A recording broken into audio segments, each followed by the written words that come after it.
Music and art lie at the roots of human nature. We're instinctively born to create, born with a burning passion to leave some kind of impact on the world we leave behind.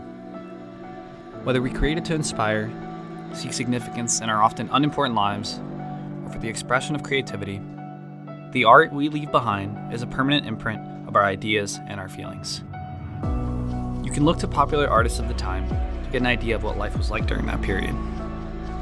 What kind of lifestyle comes to mind when you think of the 60s? Why is it that way? And what about now?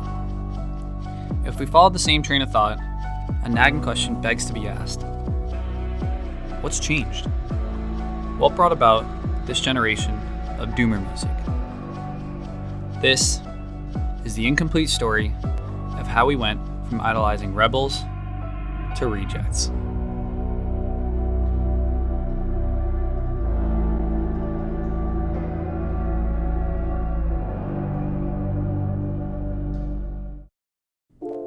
To fully understand the complex role artists play as symbols, we must first mutually appreciate the importance of music and the clear association between mainstream music and mindset.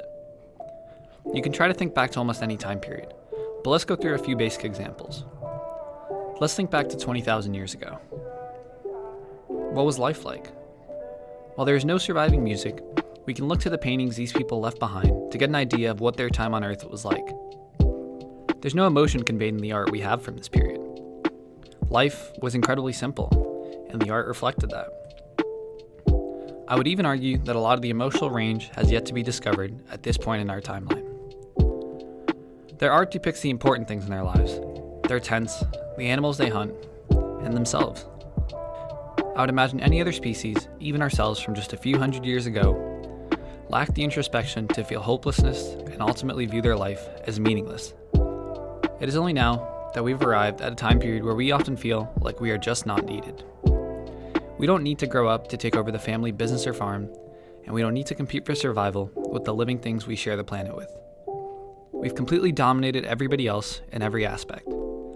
But isn't it weird that now, at the time period where we seemingly have it all, that we've unlocked the ability to feel almost completely alone? Let's jump forward to the 1600s. We're now in the golden age of piracy. Let's take a moment to remember what their music was like. And we'll all hang on behind, and we'll roll the old chariot. There's no soul searching or self-analysis in it. Most music is just basic shanties to sing while they work.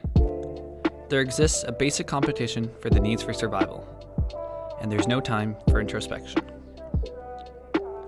It's rare to see people walking around in their day-to-day lives without headphones now, but this invention can be traced as far back as the early 1900s, where some epic gamer invented them, and despite being encouraged, refused to patent it on the grounds of it being too trivial of an invention. At first, the US Navy was his only customer. It was not until 1979 that we see headphones begin to break into the mainstream with the booming popularity of Walkman. This is actually one of my favorite inventions. It's where we first see the 3.5mm jack we've came to use regularly. Oh. Okay. I guess I'll just get the AirPods. Let's get back on topic. Let's establish a consistent listener. There seems to be a trend prevalent in most people in which listeners begin in their teenage years and seem to remain consistent for the rest of their lives. This is mostly speculation, though it is supported by some polling data. It'll take another generation or two to get to a point where everyone has had easy access to music in their teenage years.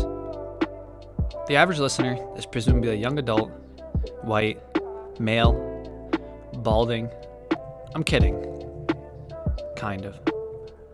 In the 1950s and 60s, anxiety was the emblematic mental health problem, and depression was just a rare condition. If you were depressed, it was a serious declaration of an extreme mental issue. Now, being depressed has almost come to be the norm, and modern artists are vividly paving the way for normalizing this way of thought. If depression doesn't seem like an uncommon or a serious issue, many people end up not seeking help and allow themselves to fall into these seemingly standard states of mind. Now, let's think back to the 90s. This was the prominence of Nirvana, and the early decade brought about their most popular and arguably best album, Nevermind. While Kurt Cobain was indisputably troubled and angry, and was actively losing interest in writing music, as he would later admit in his suicide note.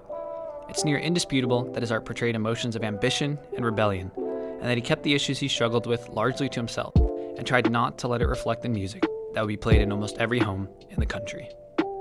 I think here, it is important to make the distinction between being a troubled or depressed artist and having your artistic career revolve around it. It's crucial that I bring up the fact that Kurt Cobain suffered from depression and chronic stomach pain, and turned to heavy drug use before ultimately ending his life at 27. But this is not how we remember Cobain or the ideas he stood for. We remember him as a symbol of ambition and anti-establishment. Before, it was subtle hints to the difficulties of life. Now, artists' entire careers revolve around their depression or suicidal tendencies, cleverly titling their songs things like Sad and Hate Me. Now, before you angrily accuse me of stomping on the graves of the dead, let me make it clear that I'm not blaming these people for the normalization of mental illness. I think the problem goes much deeper, that these people, much like the rest of us, are just victims of a system actively decreasing the need to socialize legitimately, and not only normalizing, but giving rise and prominence to what once used to be a serious issue. These artists are just as much victims as they are perpetrators. Fame, on its own, ties itself into the problem inherently. When small, relatable artists, who are otherwise normal people living out regular lives, are given the platform to have their hobby transcend into a career, they are being further removed from the normality of everyday life, which just snowballs their removal from the commonality they share with everyday people. This progression is most easily visible in artists like Mac Miller throughout their careers. Mac first broke out onto the scene in early 2011 with hits like Donald Trump and Best Day Ever, rapping about enjoying life and collecting both money and beautiful women.